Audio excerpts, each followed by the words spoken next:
Shalom, anak-anak muda.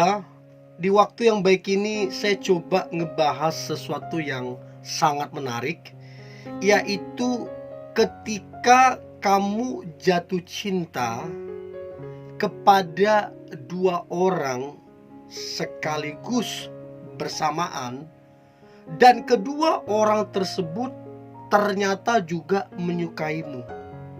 Nah, saya beberapa kali di chat yang seperti ini. Jadi dia bilang, "Kak, ada dua orang yang suka sama saya, dan saya juga suka sama dua orang itu. Nah, kira-kira apa yang harus saya lakukan supaya saya jangan salah pilih?" Nah, ini yang coba saya bagikan ke teman-teman muda. Saya berharap engkau bisa mengambil satu keputusan yang tepat yang akan menguntungkan dirimu. Oke? So, lakukanlah ketujuh hal ini. Yang pertama, pilihlah dia. Jadi dari antara dua orang itu, pilihlah mana yang paling dewasa. Karena hanya dia yang dewasa yang akan membuat hubungan yang dijalani bertumbuh. Karena kalau dewasa, di situ ada tanggung jawab. Kalau dewasa, di situ ada komitmen. Kalau dewasa, itu kalian bisa bertukar pikiran. Kalau dewasa, kalian bisa jadi partner dalam kehidupan yang kemudian membuat hubungan kalian itu boleh berhasil. Nah, sekarang pertanyaannya adalah, siapa dari dua orang itu yang paling dewasa? Dan yang paling dewasa, yang hatimu juga klik sama dia, yang kamu juga suka sama dia, pilihlah dia. Sebab hanya orang dewasa yang membuat hubungan itu boleh berhasil. Itu yang pertama, pilih yang sudah benar-benar dewasa.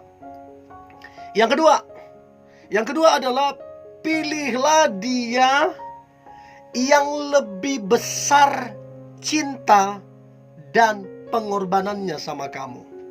Sebab begini, cinta itu identik dengan pengorbanan. Tanpa pengorbanan, omong kosong. Mau dia bilang kamu rembulannya lah, mau dia bilang kamu adalah mutiaranya, tapi kalau tidak berkorban, omong kosong.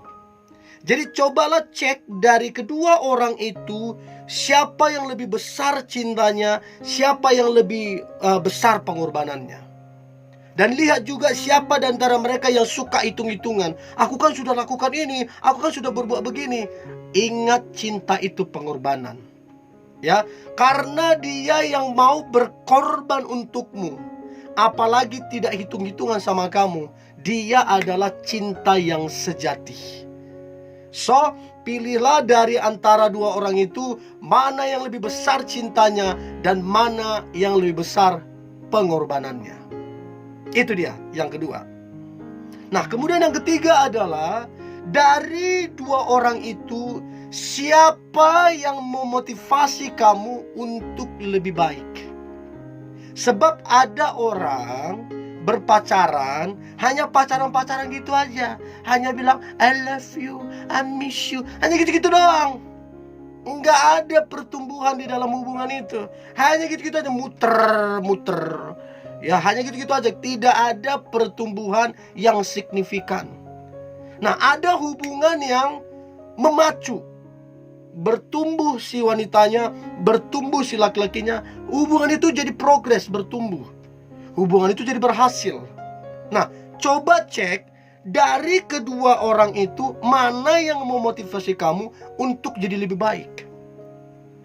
Atau mana yang menjerumuskan kamunya, membuat kamu yang tadinya baik jadi nggak baik. Coba cek baik-baik. Kalau dia yang memotivasi kamu, dia yang pertama membawa kamu semakin dekat sama Tuhan, rajin berdoa, rajin beribadah. Terus kemudian kamu berani bermimpi besar, kamu berani berharap yang besar, kamu jadi optimis, kamu jadi semangat. Nah, ini berarti dia memotivasi kamu jauh lebih baik. Tapi kalau dari dia kamu dapati kamu jadi nggak beriman, kamu jadi nggak berani bermimpi besar, kamu jadi pesimis, kamu jadi rendah diri. Nah, itu yang kamu mesti bijak. So, yang ketiga itu, siapa yang memotivasi kamu jadi lebih baik, itu yang harus kamu pilih. Itu yang ketiga. Nah, kemudian yang keempat adalah, ini yang paling penting.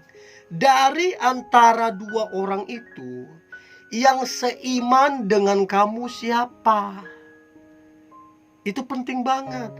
Sebab firman Tuhan berkata, janganlah, ada kata jangan, ada kata larangan. Janganlah kamu merupakan pasangan yang tidak seimbang. Sebab apakah persamaan antara orang percaya dengan orang yang tidak percaya? Apakah persamaan persamaan antara terang dan gelap? Jadi harus seiman. Mau dia seganteng apapun, mau dia secantik apapun, mau dia sekaya apapun, mau dia setinggi apapun jabatannya, kalau tidak seiman, jangan. Ya, coba pastikan dia seiman, atau sederhananya seagama dengan kamu. Itu yang keempat. Nah, kemudian yang kelima adalah, dari antara dua orang itu, ketika dua orang ini namanya atau orangnya kamu perhadapkan kepada orang tuamu, kira-kira orang tuamu merestui, menyukai, mengizinkan yang mana antara dua orang itu? Apakah si A atau si B? Kalau orang tuamu suka si A, maka cobalah pikirkan, berarti jangan-jangan ini yang terbaik. Kalau orang tuamu suka si B, maka coba pikirkan, jangan-jangan si B inilah yang terbaik. Karena firman Tuhan berkata, hormatilah ayah dan ibumu atau orang tuamu, supaya lanjut usiamu dan bahagia. Jadi menghormati orang tua itu penting. Salah satunya, ketika orang tua tidak merestui, jangan paksakan. Ketika orang tua merestui, coba tanya, apakah ini yang terbaik? Ya, so ini dia yang kelima. Nah, kemudian yang keenam adalah, ini juga penting untuk direnungkan baik-baik. Apabila ada dua orang menyukaimu dan kamu juga suka terhadap dua orang itu, maka cobalah pilih yang mana dari antara dua orang itu yang memiliki visi hidup, yang memiliki perencanaan, yang memiliki mimpi besar. Kalau orang punya visi, biasanya orang itu bekerja keras. Kalau orang punya visi, biasanya orang itu disiplin. Kalau orang punya visi, biasanya orang itu memanfaatkan waktu sebaik mungkin. Dan kalau orang gak punya visi, malas-malasan. Kalau orang gak punya visi, pesimis. Kalau orang gak punya visi, orang itu suka mengeluh bersungut-sungut. Nah, untuk ngecek dia punya visi apa tidak, coba lihat orang itu bekerja keras enggak, orang itu disiplin enggak, orang itu perkataannya kata-kata iman enggak, kata-kata positif apa enggak. Nah, dari situ nanti kamu bisa tahu. Karena begini, apabila tidak ada visi, maka liarlah hubungan itu. Apabila tidak ada visi, maka hubungan itu hanya mutar-mutar, tidak ada kemajuan, tidak ada pertumbuhan. So, pilihlah mana yang memiliki visi hidup, mana yang memiliki mimpi-mimpi dalam kehidupannya. Itu yang keenam. Dan yang terakhir, dari antara dua orang itu yang menyukaimu dan kamu juga suka, cobalah pilih mana yang benar-benar takut akan Tuhan. Kalau dia takut akan Tuhan, dia tidak menyentuhmu, dia menjaga kekudusanmu. Waktu chat, waktu telepon, waktu ketemu, dia gak macam-macam. Kalau dia takut Tuhan, dia mengajakmu berdoa. Kalau dia takut Tuhan, dia mengajakmu baca firman.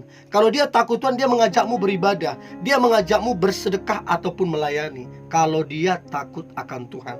Kalau dia takut Tuhan, kamu dibawanya makin dekat, makin akrab dengan Tuhan. Nah, itu yang kamu pilih.